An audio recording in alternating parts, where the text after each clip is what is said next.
BSc का post चला जाएगा और 350 से 400 स्टाफ का पोस्ट चला जाएगा। हमारा कारखाना छोटा हो जाएगा। तो ईस्टर्न रेलवे मैन्स यूनियन सिर्फ अपनी बात हित नहीं सोचता है, प्रशासन का भी हित सोचता है, जनता का भी हित सोचता है।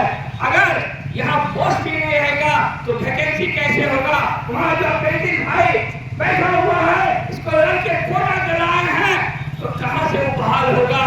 तो इसलिए साथी, रेल को बचाने के लिए, देश को बचाने के लिए, बेरोजगारों को रोजगार दिलाने के लिए आप कैसा पर मोहर लगाकर भारी मतों से हमें विजय बनाइए। आज वैगन के सवाल पर आप देख लीजिए, कचरा का माहौल खड़ा था और खड़ा अभी भी है। इसके लिए हम लोग लड़ाई लड़े, कितना बड़ा धारणा दिए आप जानते हैं, नहीं सुना। जीएम जब आए उनके सामने हम अपना मांग पत्र दिए कि हर हालत में कटिंग क्लीनिंग शॉप बनाना होगा और हमारे एजेंडा के बाद ये फैसला हुआ कि नहीं भाई, कटिंग क्लीनिंग शॉप बनना चाहिए। आज बन के तैयार है। अगर सफाई करके कटिंग होकर और सारा पाठ पूजा खुल कर आएगा तो इतना कचरा हमको नहीं मिलेगा। लेकिन एक बात आप लोग जान रहे हैं कि आपका जो कचरा का सफाई 50% भी दिखाई दे रहा है। इसका कारण क्या था? कारण ये था कि हम सीधा प्रशासन को लिख के दिए थे कि इतना दिनों के अंदर आप कचरा की सफाई नहीं कराएंगे तो हम कारखाना के अंदर में सारा यूनियन के आदमी भूख हड़ताल पर बैठेंगे। और इस डर से उस समय सीमा के अंदर 60% कचरा समाप्त कर दिया। आज भी कचरा है वहां पर। इसलिए हम आपसे वादा करते हैं कि आप एक तरफा जिताइए हमें, 12 तारीख के बाद तुरंत हम चिट्ठी देंगे और उनको 15 दिन का सिर्फ मोहलत देंगे कि कचरा एकदम साफ होना चाहिए, नहीं तो हमारा 250 का बॉडी कारखाना के अंदर में भूख हड़ताल पर बैठेगा और कचरा को साफ करेगा।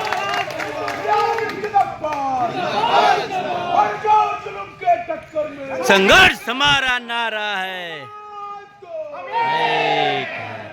साथियों, आप जान रहे हैं प्रमोशन के सवाल पर कितना हमारे खिलाफ में बोला गया, लेकिन परसों जिस तरह से हंगामा हुआ, जिस तरह से ईस्टर्न रेलवे मैन्स यूनियन के सिपाही प्रशासन से आंख में आंख मिला के बोला, क्या आपने वादा किया है, आपने हमारे साथ समझौता किया है कि नवंबर में सीनियर टेक का निकालेंगे तो आपको निकालना होगा और नहीं तो आज हम यहाँ से नहीं हिलेंगे।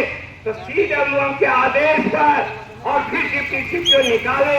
इसके लिए हम डिप्टी सीपीओ और सीडब्ल्यूएम सर को धन्यवाद देते हैं और अपने भाइयों को ये वादा करते हैं कि एक एक कर्मचारी का प्रमोशन होगा।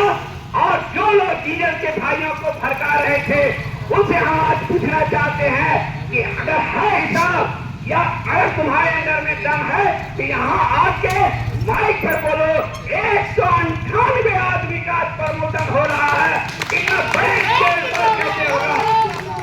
तो साथियों, एक एक बात के लिए हम लोग लड़ रहे हैं। आप जान लीजिए, जमालपुर कारखाना में 14/2 हुआ था, लॉकडाउन हो गया था।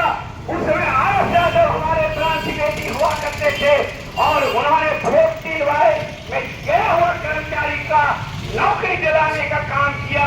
ये हमारा इतिहास है।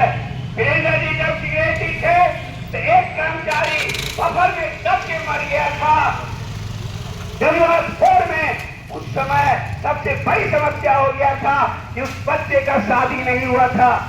इसलिए हम लोग लड़के, हमारा ब्रांच सेक्रेटरी लड़के और उनके बड़े भाई को नौकरी दिलाया, उनका सारा पैसा दिलाया और उनके पिताजी को पैसा दिलाया। एक भी आरएमसी का तो बता के दिखा दे। और आज हम बोलते हैं कि ये 3 साल के अंदर में 4 रिन्यूअल केस को हम लोग करा के दिखाए। जिसका नौकरी पर राशन ले लिया था, लड़के उनको वापस कराए और जो अभी बाकी है सीएम तक लड़के उनको भी हम नौकरी दिलाने का काम करेंगे। एक भी आदमी का नाम बताइए या आदमी बताए कि हम किसी रिमूवल केस को हम ये है सामने में माइक पर आकर बोले। साथियों, ये देखना होगा कि अंदर में जो बोलता है, जो हम लोग बोलते हैं यहाँ, वही बात हम अंदर में बोलते हैं। हम ना गुमराह करते हैं ना कुछ करते हैं। एक ही मकसद है हमारा कि रेल को बचाना है, देश को बचाना है। इसमें ऑफिसर का भी हित है और हमारे कर्मचारी भाइयों का भी हित है और जनता का भी हित है और बेरोजगार का भी हित है। 14 में एफडीआई लागू किया है सरकार। आप लोग जानते हैं एफडीआई लागू करने का मतलब है 60% विदेशी पूंजी निवेश। इसका अगर आज के रूप में सिंपल भाषा में आप समझेंगे तो इस कारखाना को आज टाटा खरीदना चाहेगा। अगर टाटा खरीदना चाहेगा तो कोई कानूनी अड़चन भारत सरकार नहीं लगा सकता है और इस कारखाना को खरीद सकता है। अगर रेल बेचने के बीच में कोई खड़ा है तो वो एआईआरएफ है। इसलिए सरकार चाहती है कि किसी भी हालत में एआईआरएफ को डिमोलाइज किया जाए और इसको मान्यता नहीं मिले। इसके लिए यूनियन को खड़ा किया है। ताकि इसीलिए आज प्रचार चल रहा है। मीडिया में क्या प्रचार चल रहा है कि शिव गोपाल मिश्रा जी एनजीओ चला रहे थे। देखिए वो भ्रष्टाचार में फंस गए। जब एआईआरएफ इंक्वायरी किया कि खबर कौन छापा, एफआईआर किया, तब इस पर इंक्वायरी हो रहा है। मैं गोपाल चट्टोपाध्याय एनजीओ चला रहा था और फोटो भी गोपाल मिश्रा जी का लगा दिया। साथियों, ये मीडिया वाले से आप बचिए।